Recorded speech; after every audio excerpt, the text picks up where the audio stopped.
Hello everyone, আসসালামু আলাইকুম। আমি এখন দেখাবো আপনাদের ডাল ফড়ি রেসিপি।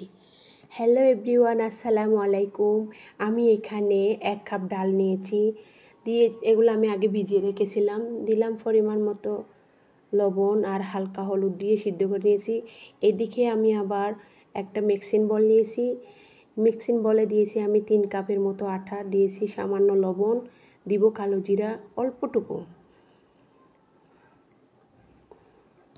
তারপরে দিব একটু রান্নার তেল দিয়ে ভালো করে মাখিয়ে নিব।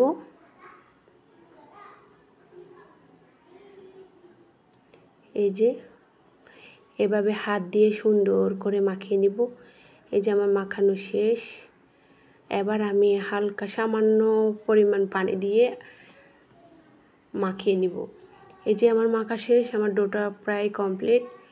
এখন আমি এই ডোটারে 5টা ডো বানাবো, যেহেতু আমরা মানুষ কম, কারণ এই জন্য আমি 5টা করছি।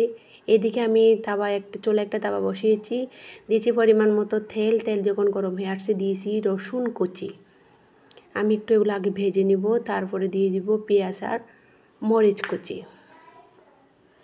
এগুলো ভাজা হয়ে আসলে আমি দিয়ে দিব সিদ্ধ করে রাখা ডাল। আমি ভালো করে মশলার সাথে মিশিয়ে নিব। এই যে মিশানো শেষ।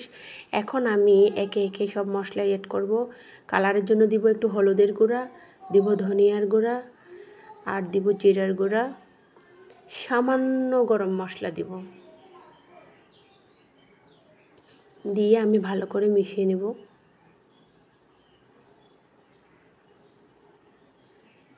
এই যে আমার প্রায় রেডি হয়ে গেছে ডালটা।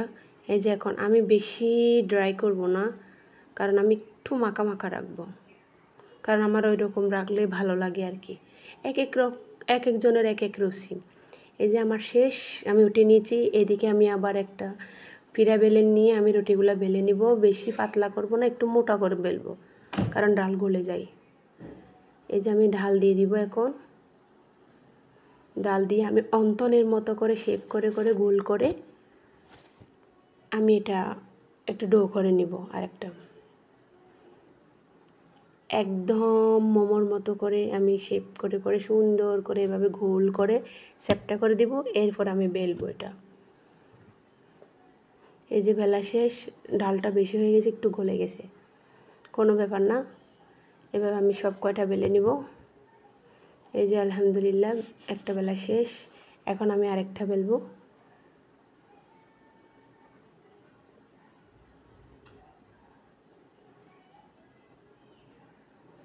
এই যে আমি সবগুলো এভাবে মোমোর মতো করে শেপ দিয়ে ঘুরিয়ে মোমোর মতো করে বানিয়ে গোল করে নিব।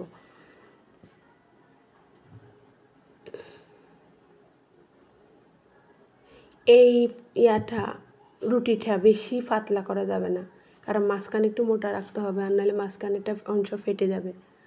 এই দেখেন আমার ডালটা বেশি হয়ে গেছে বলে গলে যাচ্ছে। এই যে আমার সবগুলা বেলা শেষ, এখন ভাজার পালা। এদিকে আমি চুলায় একটা কড়াই বসিয়েছি, কড়াইতে পরিমাণ মতো তেল দিয়েছি, বেশিও না আবার কমও না, দিয়েছি পরিমাণ মতো আর কি। এই যে দেখেন কি পরিমাণ ফুলছে, ফুলতে একবারে বের হয়ে যাচ্ছে। এই যে আলহামদুলিল্লাহ হয়ে গেছে। এখন আমি উঠিয়ে নিব, এইভাবে সব কয়টা ভেজে নিব। এই যে আলহামদুলিল্লাহ ভাজা শেষ।